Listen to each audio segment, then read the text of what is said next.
और बात की एक बात यह है कि आवारा कुत्तों के हमले में अब सुप्रीम कोर्ट ने भी साफ कर दिया है कि इस पूरी समस्या का समाधान सिर्फ एक है और वो है आवारा कुत्तों की नसबंदी।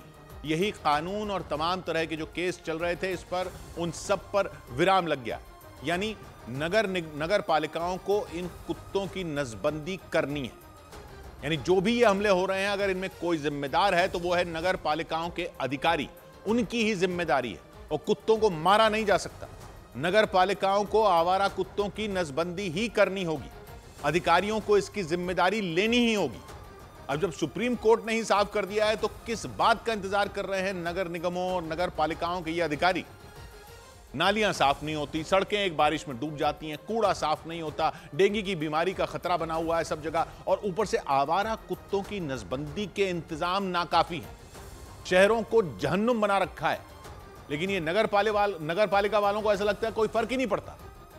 अभी दिल्ली हाईकोर्ट ने दिल्ली के नगर निगम को कह दिया था कि कुछ हो नहीं पा रहा तो कहो तो भंग कर दे निगम को।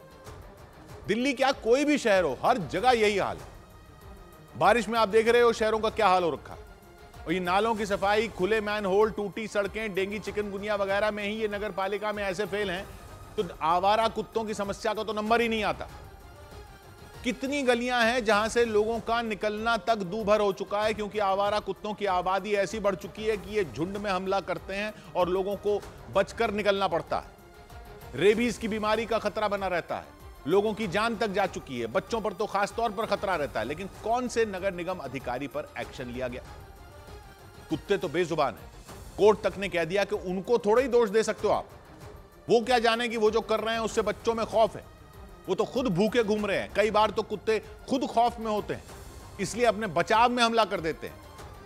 उनकी आबादी को घटाना ही इसका इलाज है और उनकी आबादी को घटाने के लिए उनको मारने से कुछ नहीं होने वाला। उनको मार सकते भी नहीं कानून के हिसाब से। तो इन नगर पालिकाओं को देखना है कि कितने कुत्ते हैं इलाके में, कितनों की नसबंदी की गई, कितनी आबादी घटी। जब तक रिकॉर्ड नहीं होगा तो पता कैसे चलेगा कि समस्या कम हो रही है, बढ़ रही है? क्योंकि अभी तो ये बढ़ती ही दिख रही है। पब्लिक को भी देखना होगा कि उनके यहां की नगर पालिका का ये विभाग कर क्या रहा है, कितना बजट रखा है इसके लिए, कहीं रखा तो क्यों नहीं रखा, और रखा है तो जो कहां जा रहा है ये पैसा। नहीं तो जैसा दिल्ली हाईकोर्ट ने कहा ना, ये नगर निगम वाले तो अपना कोजी क्लब चलाए बैठे हैं। इनमें सीनियर अधिकारियों की हिम्मत ही नहीं कि कर्मचारियों को कुछ कह सकें और उनसे कुछ काम करवा सकें। शहर के लोगों की जान की कीमत नहीं है क्या? जान की भी कीमत नहीं और वोट की भी कीमत नहीं। शहरों की समस्याएं कब बनेंगी चुनावों का मुद्दा? इन नगर पालिकाओं के अधिकारियों की पूंछ सीधी करो तब जाकर सुनेंगे ये। 100 बात की एक बात।